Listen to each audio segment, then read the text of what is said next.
Allez, messieurs, nous sommes à la page Tête Amoud Aleph.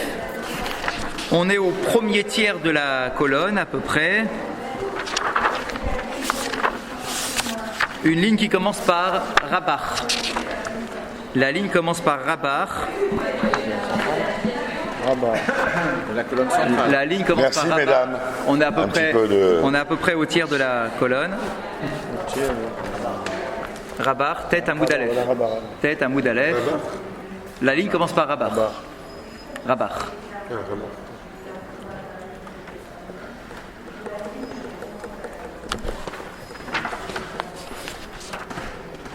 C'est bon? C'est bon, on y va. Alors, je vous rappelle, pour vous mettre dans le bain, mais très rapidement, on n'a pas besoin de tout revoir. Si vous vous souvenez toute l'histoire qu'on a évoquée il y a 2 semaines, du Maaser, comment tout ça a été amené? C'était amené par une rencontre. Une rencontre entre un homme et son neveu. L'homme, c'était Rabbi Yochanan, qui a rencontré dans la rue son neveu, le fils de son beau-frère et de sa sœur, le fils de Resh Lakish. D'accord, on est bien? Chaver, beau-frère, d'accord. Et donc là, ici, c'était une discussion entre Rabbi Yochanan et son neveu, qui est un enfant, qui était jeune. Eh bien là, on a encore la même discussion entre Rabbi Yochanan et son neveu. C'est-à-dire qu'une fois qu'ils ont fini de parler du Maaser ensemble, Rabbi Yochanan était sur sa lancée et il a encore questionné son neveu sur un autre point. Et donc on y va. Ça commence par, donc c'est la ligne qui commence par Rabach, mais nous on commence par le mot d'après, Vetou. Vetou. On y va. Vetou ashkeche Rabbi Yochanan linoke de Resh Lakish. Une nouvelle fois, Rabbi Yochanan a croisé son neveu, le fils de Resh Lakish. De Yativ ve Amar. Et ce neveu-là, ce petit enfant, était assis et il étudiait la Torah, il étudiait un verset. Et le verset qu'il étudiait était un verset dans le livre de Michelet, dans le livre des Proverbes. Voilà le verset. Ivelet Adam tesalef darko ve'al Hashem yizaf libo. Traduction littérale. Ivelet Adam, c'est la bêtise de l'homme. La bêtise de l'homme. Tesalef darko, c'est-à-dire que c'est la bêtise de l'homme qui corrompt sa voix. D'accord, ça veut dire que c'est notre comportement qui nous rend corrompus en réalité, vis-à-vis de Dieu, je parle. Ve'al Hashem yizaf libo. Mais l'homme, lui, ne prend pas conscience que c'est ses propres actions qui le pervertissent. Et quand il lui arrive un malheur, il se met en colère contre Dieu. C'est un verset dans Michelet. Ça veut dire quoi? Ça veut dire qu'en réalité, on n'est pas conscient, on ne fait pas le lien de cause à effet qui doit exister entre notre comportement et les embûches qu'on peut avoir dans notre vie. Le verset dans Michelet dit quoi? Il nous dit, la seule chose qui te rend corrompu, la seule chose qui en réalité met des freins dans ta vie, c'est ton propre comportement. Donc quand il y a des problèmes qui arrivent dans ta vie, c'est vers toi-même que tu dois te tourner pour essayer de faire un bilan, voir où est-ce que tu en es, pourquoi, qu'est-ce qui s'est passé, pourquoi ça, etc. Tu dois faire un bilan. Mais l'homme, comment il se comporte? C'est que lorsqu'il a des embûches, au lieu de se remettre lui-même en cause, il lève les yeux vers Dieu en disant « Pourquoi tu m'envoies ça? Pourquoi tu me fais ça ?» Mais attends, mais au lieu de dire « Pourquoi tu me fais ça ?» regarde pourquoi toi, tu n'as pas un comportement qui correspond à ce que la Torah attend de toi, à ce que Dieu attend de toi. C'est un verset dans Michelet. Yativ Rabbi Yochanan veka metama. Quand Rabbi Yochanan entend cet enfant étudier la Torah et parler de ce verset et dire donc que l'homme n'est pas cohérent avec lui-même, que l'homme n'est pas capable de se remettre en cause, etc. Rabbi Yochanan entend cet enfant, il s'assoit à côté de lui, il lui dit c'est intéressant ce que tu dis, ça veut dire ta dracha sur ce verset est très juste, c'est une belle dracha que tu fais. Mais il lui pose une question. Donc c'est maintenant Rabbi Yochanan qui pose une question au gamin. Et il lui dit Amar, mi kamidi dirtive birtuve velo reibzive beoraita. Il dit dis-moi, si tu es si tu es un bon garçon, tu as l'air d'être un bon garçon, tu as l'air d'avoir des connaissances en Torah. Mais dis-moi, tu sais qu'on a un grand principe. C'est qu'il n'existe, écoutez ce principe, il est important, il n'existe aucune notion qui est abordée dans le Nach sans que cette notion soit d'abord abordée par la Torah elle-même. J'explique. La Torah se partage en 3 parties. Torah, Nevi'im, Ketuvim. La Torah, les proverbes, les prophètes et les hagiographes.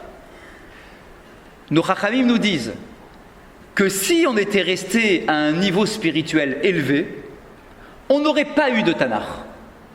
On n'aurait eu que de la Torah. C'est tout. On n'aurait pas eu de prophètes, on n'aurait pas eu de livre d'hagiographes. On n'aurait pas eu. Alors se pose la question de savoir, ah bon ?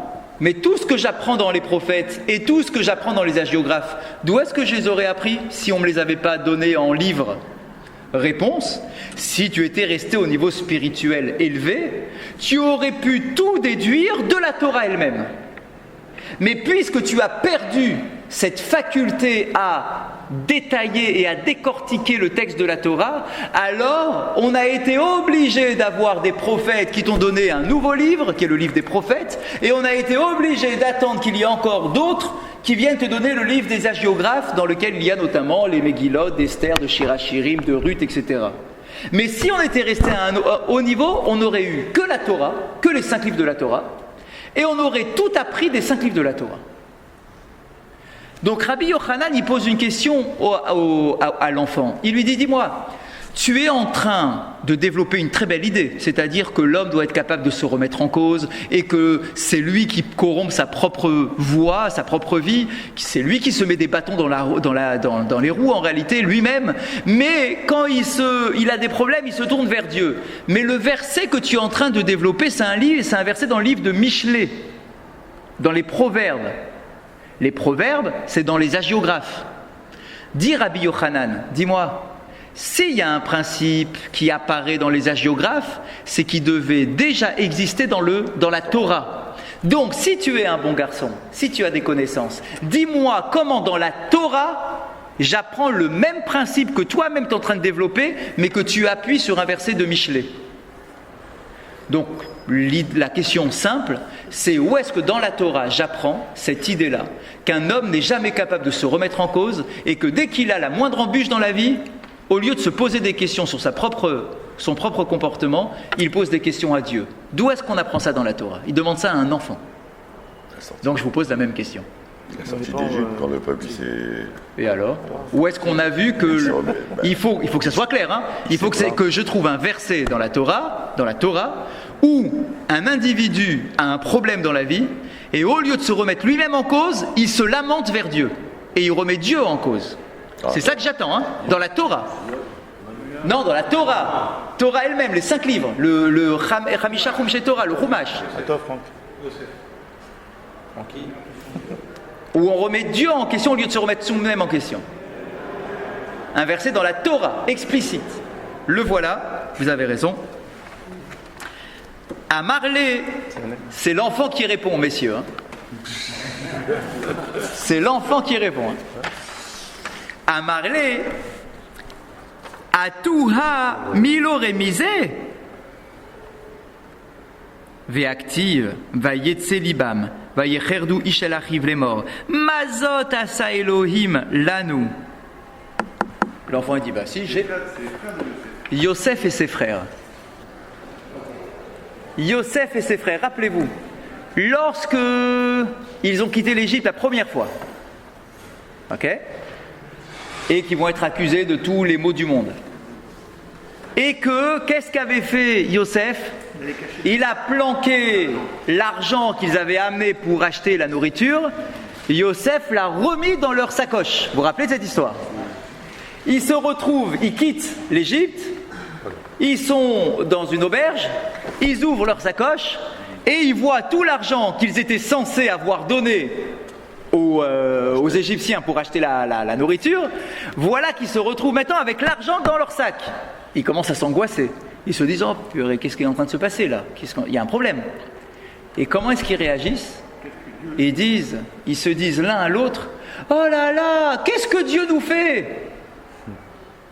Mais dis-moi, au lieu de te poser la question de qu'est-ce que Dieu te fait, tu as vendu ton frère il n'y a pas si longtemps. Il serait peut-être temps que tu te poses la question, toi, qu'est-ce que toi tu as fait pour mériter les épreuves que tu es en train de surmonter maintenant? Et donc, on a la preuve dans la Torah, un verset de la Torah, que lorsqu'un homme a une embûche dans la vie, au lieu de se poser les questions et de chercher dans leur propre comportement quelle est l'origine de leur problème, et là, en plus, il était évident, ils ont vendu leur frère. Au lieu de te remettre toi-même en cause, tu es en train de te lamenter vers Dieu en disant hey, « pourquoi tu m'envoies ça comme épreuve et tout ?» Donc, j'ai bien un verset dans la Torah qui m'enseigne le même principe que dans le livre de Michelet. Après, bien plus tard, quand ils ont pris 3 claques. Ils ont gardé Shimon. Oui. C'est Dieu qui nous punit parce qu'on avait fait. Razak, donc c'est plus tard.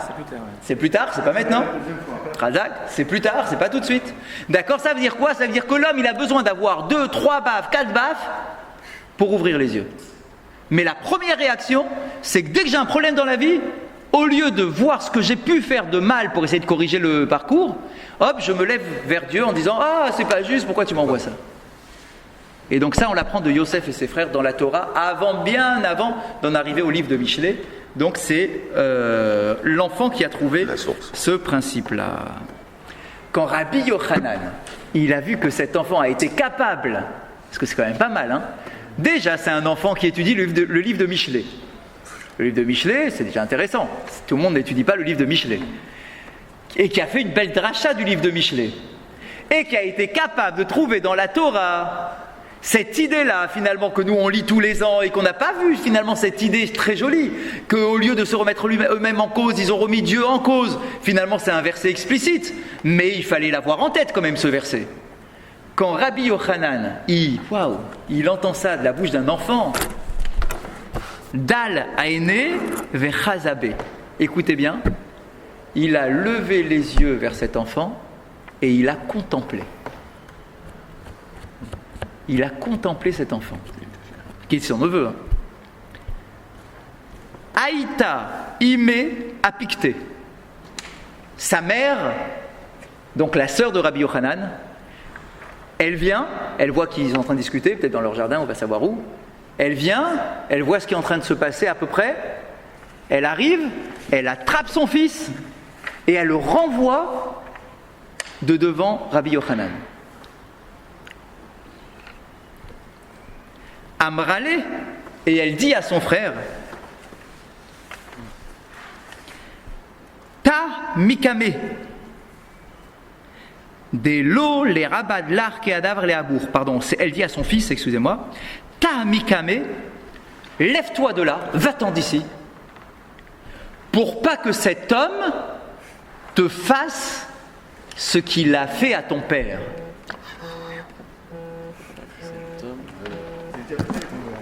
Fin du passage.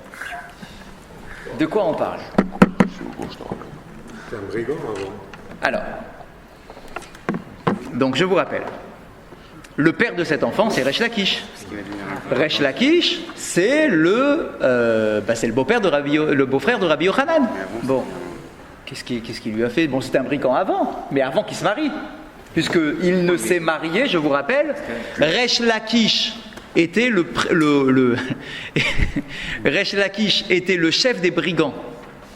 Resh Lakish était le chef des brigands de la région. Rabbi Yochanan a réussi à lui faire teshuva et il est devenu Resh Lakish, le Talmid Chacham Resh Lakish.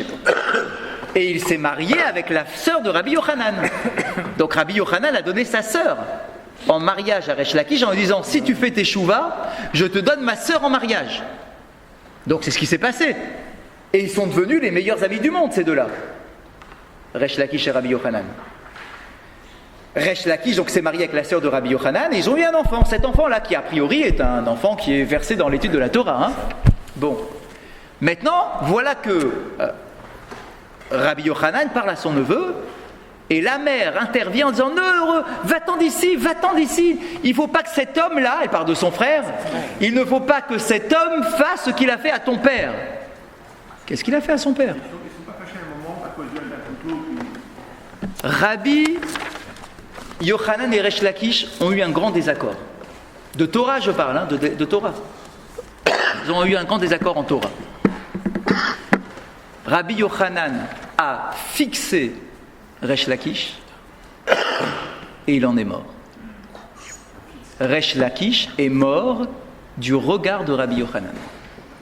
Il a aspiré sa neshama. Je ne sais pas ce que ça veut dire, mais il a aspiré sa neshama. Il est mort.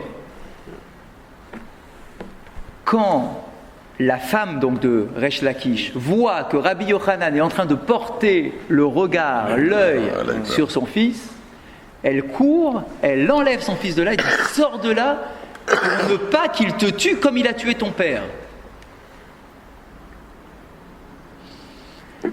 Nos commentateurs nous disent qu'il y a eu là, en fait, donc il y avait un désaccord entre les deux. Il y a eu un désaccord, ça a été un peu loin, on dit que Resh Lakish a mal parlé à Rabbi Yochanan. Il a regardé avec un haïn mauvais, une sorte de haïn hara, et il lui a retiré la vie. D'accord? Alors, pas avec les mains, d'accord? Il lui a retiré la vie, il a perdu sa neshama. Et on nous dit que depuis ce jour-là, Rabbi Yochanan, il gardait toujours les yeux fermés. Il ne regardait plus personne. Il fixait plus personne du regard. C'est pour ça que la Gemara nous dit Dal aene vechazabe. On insiste. Il a levé les yeux et il a regardé. Pourquoi on insiste tant? Nos commentateurs nous disent parce qu'en réalité, il n'ouvrait plus jamais les yeux, il ne regardait plus personne. Il fixait plus personne du regard.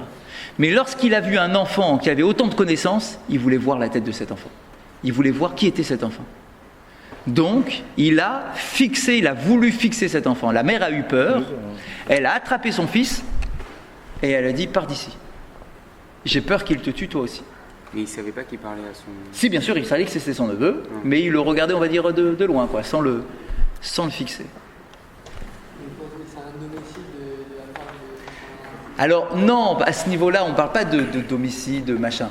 C'est pas à ce niveau-là. C'est que, alors c'est un monde qui nous appartient pas. C'est un monde complètement détaché du nôtre, qui a rien à voir.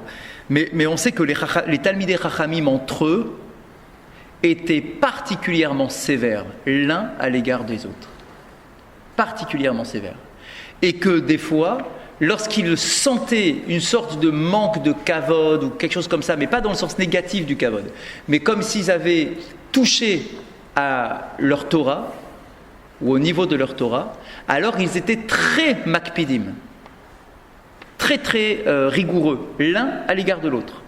Les Talmidei Chachamim, je parle, de l'époque. Et donc, Resh Lakish est mort après cette rencontre entre Rabbi Yochanan et lui-même. Et donc la mère a eu peur et elle a demandé à son fils de partir de là, de ne pas rester. Et il ne tient pas rigueur. Non, pas plus que ça. Enfin, elle a quand même retiré son fils, mais voilà. C'était un Tana. Mais qu'est-ce qu'il est devenu? Oui, bien sûr. Parce qu'on dit pas que les Tana étaient capables de ressusciter. Oui, mais il ne le là, faisait pas. Il ne le faisait pas. Ne croyez pas qu'il faisait des résurrections à chaque instant. Ils avaient le potentiel de le faire, mais ils ne le faisaient pas. C'est sûr que non. Qu'est-ce qu'il est devenu cet enfant? Je ne sais pas. A priori, un Talmid Chacham, en tout cas, il avait l'air d'avoir un bon potentiel, mais là, ici, c'est fini. En tout cas, il n'est pas mort, si c'était la question. Non, c'est pas devenu Je ne sais pas. un Mora. Ah, je ne sais pas. Je ne sais pas. Si on peut chercher, mais là, ils disent rien, en tout cas. Non, on n'a même pas son nom, on n'a rien, là, ici. Oui. Et ben en fait, on dit il regardait plus personne. Enfin voilà, il a mal vécu l'événement aussi, quoi. C'est pas un truc qu'il a bien vécu. Donc c'était contre sa propre volonté. Vous voyez ce que je veux dire? C'est pas style je te regarde pour te tuer. C'était pas ça. Ça a dépassé. Ça a dépassé sa propre volonté. C'est sa rigueur sur la Torah qu'il a fait. Exactement, c'est sa rigueur, son regard rigoureux sur l'autre qui a entraîné quelque chose, quoi. Un peu comme Rabbi Shimon quand il est sorti de la grotte.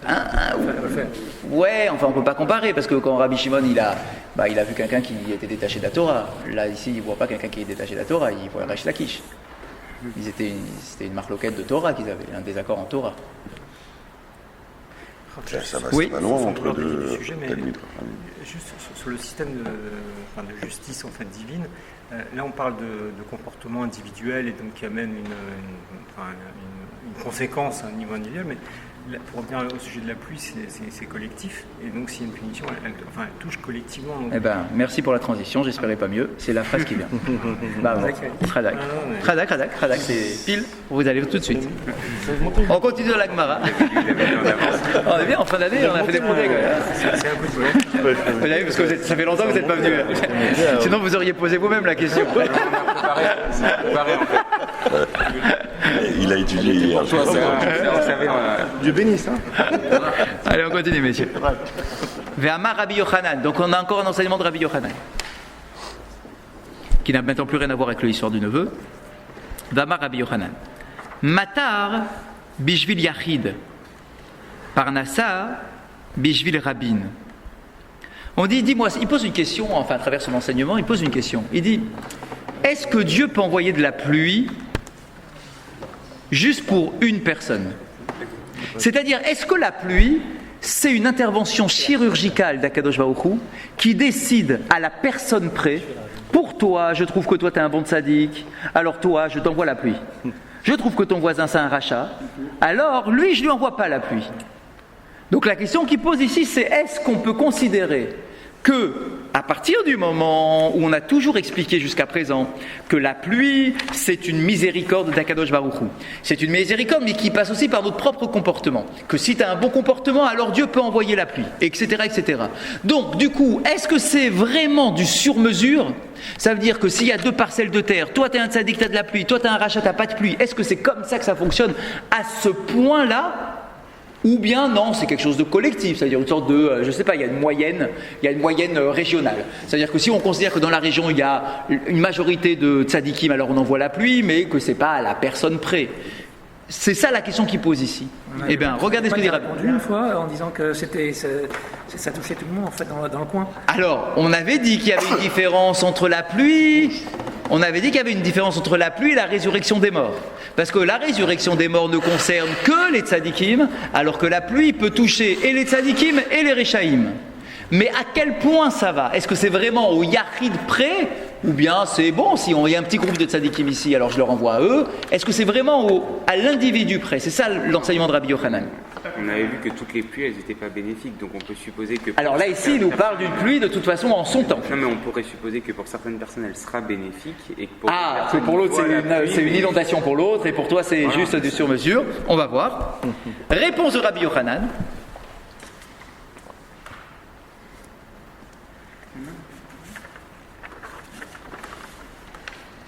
Alors on nous dit, eh bien, Matar bishvil yachid. Eh bien, oui, c'est du sur-mesure. La pluie, c'est à la personne près. Dans un sens comme dans l'autre. C'est-à-dire, Hachem peut considérer que toi tu es un tzaddik, alors il fera en sorte que toi tu as de la pluie. Mais il peut considérer que toi tu as un rachat, et donc tu n'auras pas ta pluie, toi. Et si le rachat est à côté du tzaddik? Eh bien, à côté, chaque parcelle aura sa dose de pluie. Alors, c'est pas fini. Parnassa, bishvil rabim. Par contre, la parnassa, alors quand il nous dit ici de parnassa, c'est pas la parnassa qui est dans notre poche, hein, d'accord, c'est la parnassa de l'abondance. Ça veut dire la récolte, etc. La récolte, par contre, c'est pour le rabim. Akadosh Baruch Hu ne gère pas la récolte à l'individu près. La parnassa, c'est pour le rabim. La pluie, c'est pour le yachid.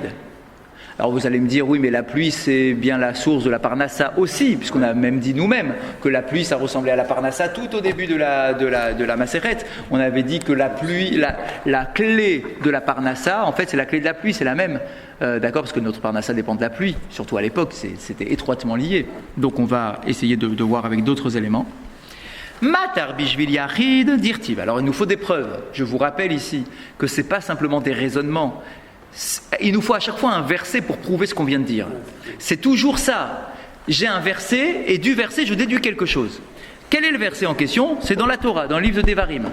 Qu'est-ce qu'il est écrit dans Devarim qui vient prouver que la pluie c'est à la personne près? Eh bien regardez le verset dans Devarim. Yiftach Hashem lecha et otzaro atov la tête metarartsecha. Eh bien regarde, tu as un verset qui est bien au singulier. Akadosh Baruch Hu va ouvrir son trésor, son coffre-fort, et on sait qu'on parle ici de la pluie, la tête metar artsecha, pour donner sa pluie sur ta terre. regardez les mots, Yiftach Hashem lecha. Dieu ouvrira pour toi. Sous-entendu, tu vois bien que la pluie, elle est liée à toi-même, en tant qu'individu. Donc si toi tu es méritant, t'inquiète pas, tu auras ta pluie. La tête, metar artsecha, pour donner la pluie sur ta terre. Donc, Rabbi Yochanan dit, tu vois bien que la pluie, c'est du privé, c'est du sur-mesure, c'est à l'individu près. Ça, c'est pour la pluie. Parnassa, qu'en est-il pour la Parnassa? De manière plus globale, Bishvil Rabim, c'est pour la collectivité. Dirtiv, j'ai un verset dans Shemot, Hineni mamtir lachem lechem. Voilà que je vais faire pleuvoir sur votre terre le pain. C'est une expression, une façon de parler. En envoyant la pluie, en fait, j'envoie le pain. Mais ici, c'est plus, quand je parle du lechem, c'est la récolte. Donc, c'est l'idée de parnassa de manière large. Et là-bas, le mot, il est au pluriel. Mamtir lachem. Je vous enverrai à vous le pain. Donc, tu vois bien que la parnassa, qui est symbolisée par le pain, par définition, d'accord, est envoyée à la collectivité et pas forcément à l'individu. C'est pas contradictoire, je comprends pas très bien là. Parce que si on dit que la pluie c'est la source de la parnassa. C'est la question qu'on a posée, on n'a pas encore eu la réponse à ça. D'accord? On va continuer, on va voir d'autres éléments. Pourtant, on voit bien qu'à l'époque du désert, la main est tombée en fonction de. Donc on voit que c'est individuel. En fonction de quoi? Je vous rappelle un enseignement. Non, ce n'était pas le nombre de la famille qui a... Non, je vous rappelle un enseignement qu'il est en train d'évoquer.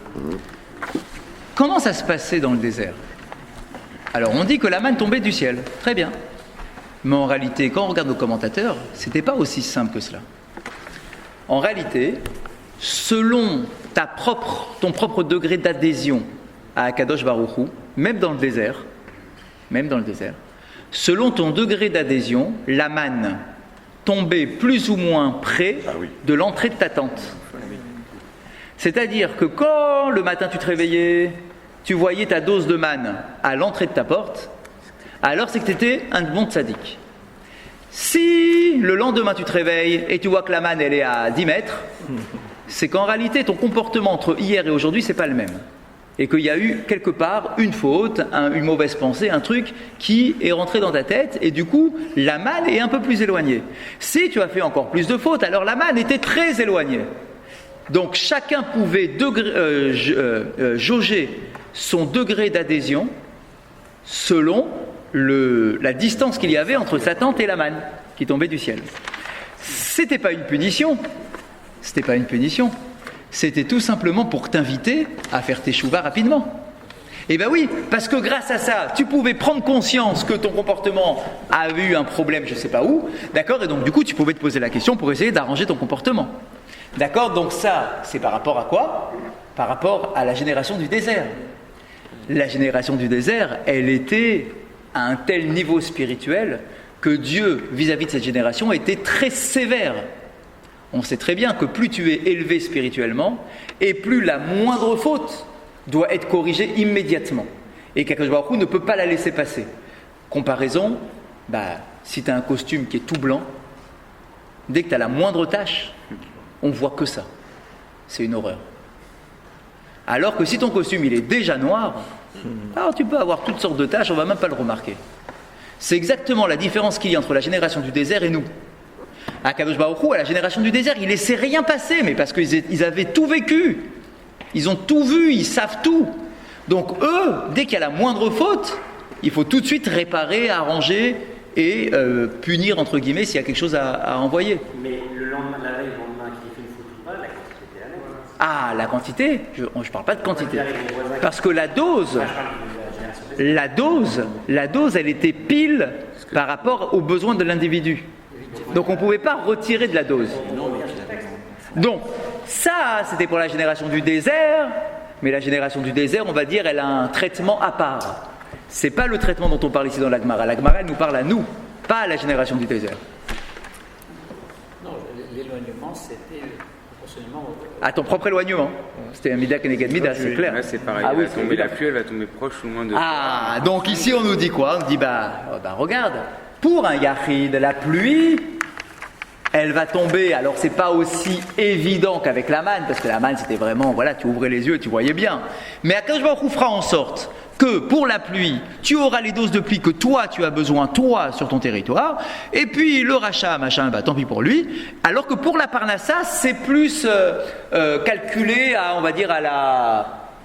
ouais, c'est ça, de manière, voilà, on suit la majorité ou la collectivité, d'accord, c'est pas du sur-mesure comme ça pouvait être pour la génération du désert. Il faut choisir sa communauté alors. C'est clair, Ouais. mais c'est une halakha ça. Ouais. Tu dois choisir l'endroit où tu vis. Et ton ami et ton rabbin. Bien sûr, tu dois choisir l'endroit où tu vis. Tu peux pas vivre au milieu de Rechaïm. Parce que bah, nécessairement tu auras moins de parnassa. Tu vas en avoir des conséquences. Puisqu'Akadosh Baruch Hu, avec ce milieu-là, avec ce coin-là, il va être un peu plus sévère qu'ailleurs. Excusez-moi, Oui. Et c'est le second, pardon. Vas-y, Oui, vas-y. oui, oui. Le second passage du schéma a l'air de dire l'inverse du principe qu'on dit là. Pourquoi l'inverse? Pas l'inverse? Pourquoi vous dites l'inverse? Ouais. Donc là, il donne. Tout est au singulier. Ouais, au singulier. Donc là, c'est la parnassa. Là. Ah non, regardez, Venatati lecha, metar artsecha. Oui. Metar, c'est la pluie. Je vous enverrai la pluie, et tout ça, c'est au Non, mais singulier. après, Ishameru Lachem, etc. Après, c'est collectif, la punition. Non, ça c'est clair. Quand il n'y a pas de pluie, Donc il n'y a pas de distinction là. Non, regardez. Où est-ce qu'il est le verset? Où est-ce que vous étiez? Ouais, est-ce que vous étiez? Voilà. Alors, ouais, c'est quoi votre question? Donc, Venatati metar artsechem berito yoromalkosh veasafta deganecha vetiroshra vitzarecha. Donc, traduction. J'enverrai la pluie sur votre terre et tu récupéreras ta récolte. Tiroshra vitzarecha, ta vigne et ton blé. Tout ça, c'est un singulier. Oui, y compris la D'accord. parnassa. La pluie qui va amener la parnassa, c'est toujours la même question. Oui. Toujours la même question. Les deux sont étroitement liés. Oui. Mais là, ici, le verset, il est clair. Venatati metar artsecha. J'envoie ta pluie sur ta terre. C'est la suite. C'est clair? Donc, Dieu envoie la pluie à la personne près. Ensuite, la suite, ouais, qu'est-ce que vous voulez dire? Venatati esev besadecha. Maintenant, il y a un deuxième verbe, venatati. Et je donnerai la récolte, l'herbe des champs, etc. Ve'achalta ve'savata. C'est la suite en fait. Parce qu'on a du mal. Et ensuite, Je crois qu'on ne comprend pas très bien quelle est la différence entre la pluie et la parnassa. c'est toujours la même question. Ça, je suis d'accord. J'ai gardé cette question. Je l'ai accepté cette question. On l'a toujours. Mais pour l'instant, Ishameru lachem. Donc, bah oui, d'accord. Mais à partir du moment, mais à partir du moment où je vous mets en garde individuellement, d'accord, Dieu de faire attention pour avoir la pluie en son temps. Vous tous. Donc maintenant, je m'adresse maintenant à la collectivité. D'accord, mais dans la collectivité, il y en a qui vont s'écarter, d'autres non. Mais non, on leur dit de se faire Ah bah d'accord, c'est un conseil. ok, je comprends. Mais là maintenant, il faut bien que je m'adresse, ici la Torah, elle s'adresse à la collectivité par rapport, maintenant on va parler de quoi? À l'attachement qu'on doit avoir au mitzvot de la Torah. Cet attachement-là, on ne pouvait pas imaginer qu'il soit dit au singulier. On ne peut pas imaginer que Moshe dise au singulier, garde la Torah, c'était impossible. C'était évident que Moshe, lorsqu'il allait maintenant mettre en garde, il allait le mettre au pluriel, pas au singulier. Mais il n'empêche, la pluie, Venatati, il était par rapport au singulier. Donc tu as un Venatati qui est au singulier, qui est clair, en te disant que la pluie, je te la donnerai à toi en tant qu'individu, mais maintenant, quand je te mets en garde de rester attaché à la Torah, je parle à la collectivité. D'accord, mais la question, je la garde toujours. On n'arrive toujours pas à voir la distinction entre la pluie et la parnassa. A priori, c'est plus que lié, quoi. C'est la même chose. C'est pareil. D'accord? Donc, pour l'instant, je garde la question. On continue. L'Agmara objecte à Rabbi Yochanan. Il dit, ah bon, tu es bien sûr que la parnassa, c'est pas comme la pluie? C'est-à-dire que la parnassa, elle est gérée au rabim, alors que la pluie, elle est au yachid. Donc en fait, c'est votre question, c'est qui est sous-entendu. A priori, j'ai des preuves, dit l'Agmara, mais on ne les a pas encore, j'ai des preuves que non, c'est pareil. Que de la même façon que la pluie, c'est au yachid, la parnassa, c'est aussi au yachid. Donc c'est votre question. Quelle est la preuve déjà? On va essayer de décortiquer la preuve. Rabbi Yossi et Rabbi Yehuda Omer. Donc voilà l'enseignement. Un enseignement de Rabbi Yossi au nom de Rabbi Yehuda. Écoutez cet enseignement, il est célèbre, il est connu. Shlosha parnasim tovim amdoule Israël. Akadosh Baruch Hu a nommé au sein du peuple d'Israël 3 bergers dignes de confiance. Des Parnassim. Ve'eluhen, et les voici, 2 points ouvrez les guillemets, Moshe, Aaron et Myriam. Ce sont les 3 bergers du peuple d'Israël. Hachem les a choisis par leur capacité, leur intégrité, etc. C'était les meilleurs qu'il pouvait y avoir. C'est la même famille. Moshe, oui, frère et sœur. Ouais, Moshe, Aaron, Myriam. C'est la même famille. Oui, De base. ok, bon. Veshalosh matanot tovot nitenu al yadam. L'enseignement continue. Et 3 cadeaux ont été faits au peuple par leur intermédiaire. Donc j'ai 3 bergers, 3 cadeaux pour le peuple. Ve'eluhen, voici les 3 cadeaux. Be'er, Anan, Uman. Voilà les 3 cadeaux. Premièrement, le puits, donc l'eau qui les accompagnait dans le désert pendant les 40 ans. C'est par le mérite de Myriam. Anan, les nuées de gloire, c'est par le bisrout Aaron, par le mérite de Aaron. Ve'aman, bisrout Moshe. Et la manne venait par le mérite de Moshe. De quoi D'un côté, on vous dit Moshe, Aaron et Myriam, et après, on vous met dans un autre ordre. Ouais, Myriam, Aaron et Moshe. Ah, ouais, bonne question. Ah, Ce qui était le ouais, plus bonne important, remarque. peut-être. Myriam, c'est le Bonne puits, c'est l'eau. remarque. Attends, est-ce qu'il y a un truc là-dedans? J'ai pas. Ouais, je sais pas. C'est une bonne remarque en tout cas. On a inversé l'ordre. On n'a pas respecté l'ordre. Ouais, pas mal comme remarque. Je sais pas, j'ai pas de commentaire sur ça. Donc, on reprend. 3 bergers, 3 cadeaux. Chacun a été à l'origine d'un des cadeaux en question. Myriam, c'est l'eau. Aaron, c'est la... Ah oui, je sais pourquoi. Myriam, c'est l'eau. Aaron, c'est les nuées de gloire. Moshe, c'est la manne. Et vous allez comprendre vous aussi tout de suite, par la suite. Meta Myriam, et voilà la réponse. Eh ben oui, parce que c'est dans l'ordre chronologique de leur mort. Je vais vous expliquer, enfin la Gemara explique pourquoi. Meta Myriam, Nistalek Abe'er. Lorsque Myriam est morte, le puits a disparu. Le puits d'eau a disparu à la mort de Myriam. Et c'est ce qui va entraîner le fameux épisode, incident du rocher, parce qu'il n'y avait plus d'eau, il fallait trouver un autre rocher d'eau, etc. Ça vient de là. Donc, quand Myriam meurt, c'est la paracha de la semaine prochaine, hein, messieurs, pas ce Shabbat, c'est d'après. Quand Myriam meurt, le puits a disparu. Chez Nehemar, va tamot sham Myriam, urtiv bartre, velo hayamaim laïeda. D'où est-ce qu'on sait? On a un verset dans la Torah qui nous dit va tamot Myriam. Myriam est morte. Velo hayamaim laïeda, et le peuple n'avait plus d'eau. Donc c'est bien la preuve qu'il y avait un lien entre la mort de Myriam et l'eau. Ok. Vechazra bisrut shenehem. Alors quoi? Ils sont morts de soif après les enfants d'Israël? Comment ils ont fait? Réponse. Non, en fait, le puits est revenu, avec le fameux épisode du bâton, là. Le puits est revenu, par quel mérite? On a dit que c'était le mérite de Myriam. Oui, c'est vrai. Mais quand Myriam est morte, le puits est revenu grâce au mérite conjugué de Moshe et d'Aaron, qui étaient encore vivants. C'est le même puits. Oui, on dit que c'est le même rocher. C'est le même rocher. D'accord? Bien. Keshemet Aaron, nistalku anane akavod. Lorsque Aaron est mort, les nuées de gloire qui protégeaient les enfants d'Israël se sont envolées. Il n'y avait plus de nuées de gloire. D'où est-ce que tu le sais? Chez Nehemar, Vaishma Kenaani Melech Arad, Vailachem Be Israël. On nous dit, juste après la mort d'Aaron, je vous rappelle, c'est dans la même paracha, juste après la mort d'Aaron, on nous dit quoi? Vaishma Kenaani Melech Arad. Que le roi de Arad, qui était un Kenaani, a entendu, et il est venu faire la guerre contre les Juifs. On me dit, Mashmu Hashama, qu'est-ce qu'il a entendu? Il y avait rien de spécial, qu'est-ce qu'il y a à entendre? Shama Shemet Aaron, Venistal Kouan Nechavod.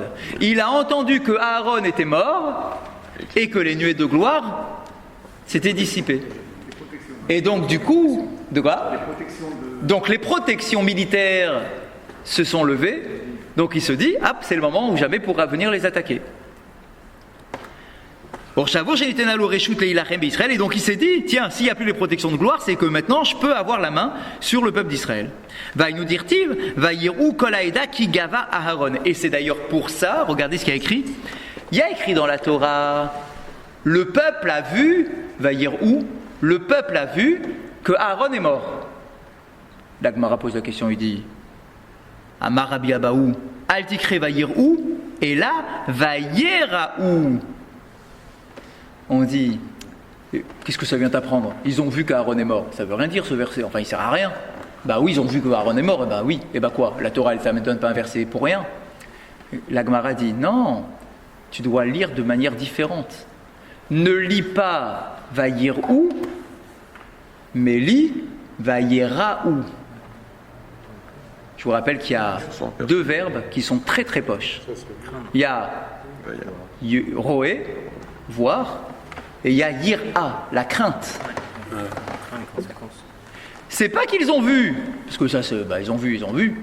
Non, c'est qu'ils ont eu peur parce que Aaron est mort. De quoi ils ont eu peur?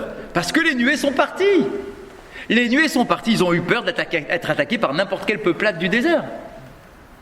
Donc ne lis pas, ils ont vu, mais lis, ils ont craint parce que Aaron est mort. Kederish Lakish, comme d'ailleurs Resh Lakish l'a enseigné. Dama Resh Lakish, qui Meshamesh be'arba leshonot, I, Dilma, Ela, Deha. Alors ça c'est un petit aparté grammatical. On dit que dans la Torah, lorsqu'on a le mot qui, on peut le traduire de 4 façons différentes. D'ailleurs en français on ne sait jamais trop comment traduire le mot qui. D'accord, c'est une particule qui. D'accord, comment on le traduit? Eh bien Resh Lakish nous dit qu'il y a 4 façon de le traduire, le mot qui. Soit c'est im, soit c'est si, non, im avec aleph, si, soit dilma, peut-être, soit ela, soit c'est un constat, soit deha, soit car, ils l'ont traduit par car. Parce que... Ouais, merci, car, c'est bien, j'aime bien. Soit car. D'accord, donc tu peux interpréter. Donc à quoi ça nous sert ce truc-là? Bah oui, parce qu'on reprend le verset maintenant.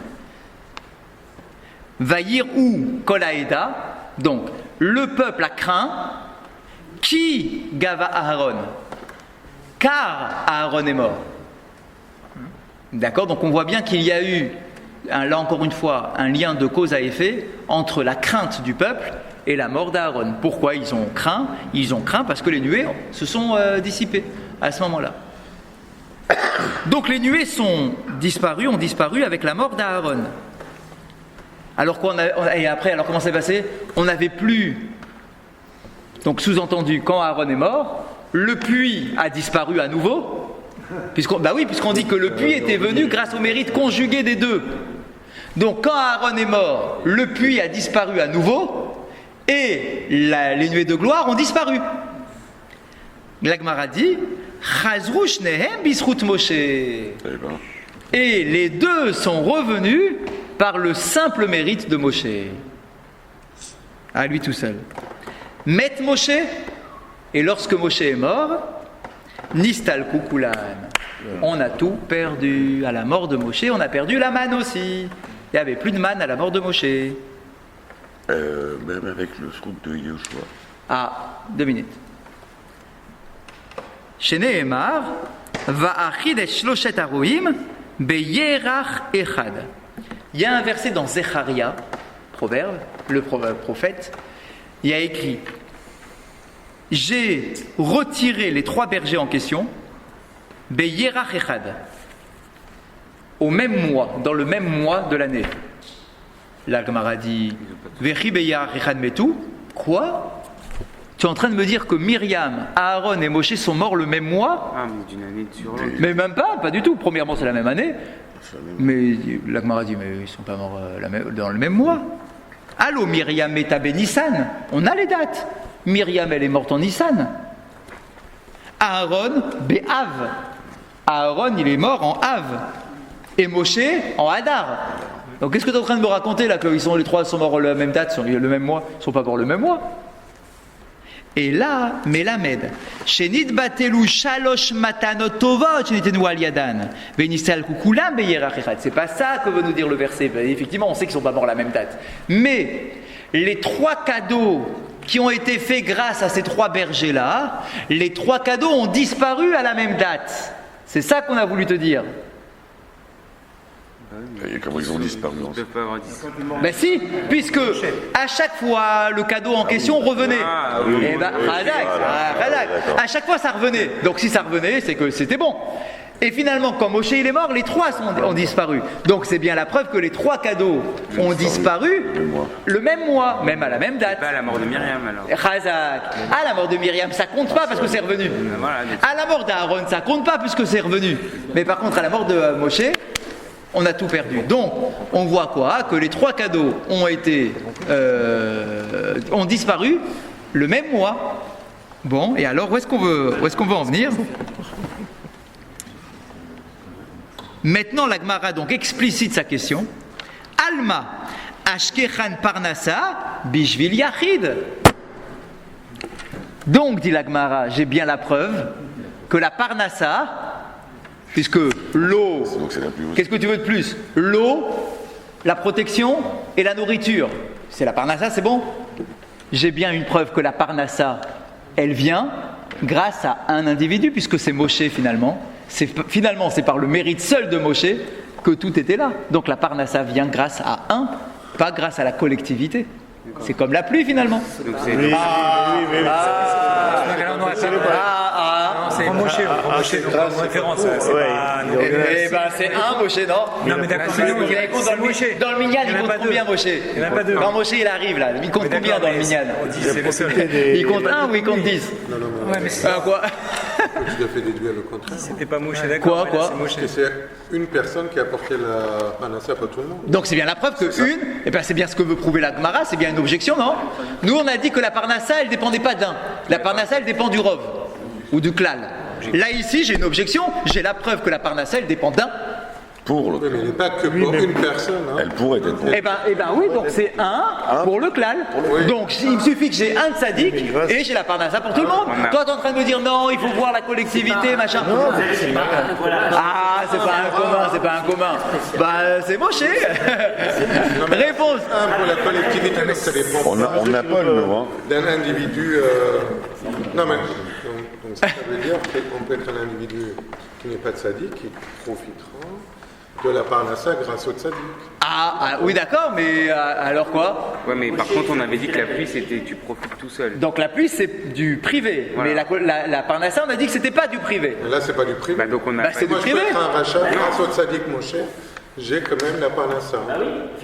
Parce que tu fais partie du clan. Non, c'est pas ça qu'on a dit, vous avez tourné le truc. On a dit, ça, la- la part...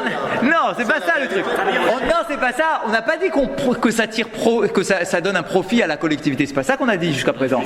C'est pas comme ça qu'on avait compris. La Gemara, c'est pas comme ça qu'elle avait compris. Elle avait compris que Dieu envoie la parnassa par le mérite de la collectivité. Par le mérite de la collectivité. Là, on est en train de dire que Dieu a envoyé la parnassa par le mérite d'un homme. Oui, mais pour toute la. Mais j'ai pas dit que c'est pas pour. Bien évidemment que c'est pour. Mais c'est par. C'est ça, c'est grâce. C'est ça la question jusqu'à présent. C'était ça. On voulait savoir est-ce que c'était grâce à la collectivité, c'est-à-dire il faut une sorte de balance moyenne, ou bien non, juste grâce à un On homme. peut aller habiter où on veut. Alors là, finalement, tu vois que. Non, reviens ici. Donc finalement, on voit bien que c'est grâce à un seul individu. Moi, j'avais pas du tout compris ça. Ah bah, et J'ai compris. Est-ce que tu ma parnassa, elle est due à mon mérite, ou est-ce qu'il y a une parnassa commune et j'en profite? Ah ben, en fait, de la question de la Gemara, de l'objection faite par la Gemara, tu comprends comment la Gemara avait compris l'enseignement. Sinon, ce ne serait pas une question, effectivement. Si c'est une question, c'est la preuve que la Gemara avait compris, dans le fameux enseignement de Rabbi Yochanan, que la parnassa n'est pas envoyée grâce au mérite juste d'un tzaddik, mais qu'elle est envoyée par le mérite moyen du groupe. Exactement, c'est le bishvil. Et ouais, d'accord. Alors, vous savez, c'est des langages, les ma'an, etc. C'est pas un langage de Gemara. D'accord. Donc on cherche. C'était pas clair, en tout cas, dans l'enseignement de Rabbi Yochanan. Réponse, et vous allez comprendre avec la réponse, vous allez tout de suite vous calmer. Quand Moshe Rabbeinu est décédé, Oui. donc oui, la elle est revenue. Ah, après c'était plus pareil. Ah non. Après c'est plus pareil. Il y a une question qui va se poser, c'est pas ici le sujet. D'accord, de savoir combien de temps on va avoir la manne après. Ça c'est un vrai débat ça. Ça c'est un vrai débat, c'est une chéla. C'est une chéla, ouais. Ouais. D'accord, mais peut-être qu'après, c'était peut-être grâce à Yoshua, ou peut-être grâce à la collectivité, Dafka. Peut-être qu'après, on n'a plus rien. Après, peut-être que c'était la collectivité, peut-être qu'on revient sur un système de moyenne générale. Et à l'époque, c'était encore moyennement tzadikim. D'accord, mais là, ici, tu as une preuve claire que Dieu a envoyé la parnassa, de l'eau, du pain, du machin, par le mérite de Moshe. Réponse de la Gemara, Shane Moshe. Oh, Moshe, c'est pas monsieur tout le monde. C'est différent, Moshe. Chez Kevan dil Rabim Hubae, qui est Rabim Damé. Écoutez l'enseignement de la Gemara, la réponse.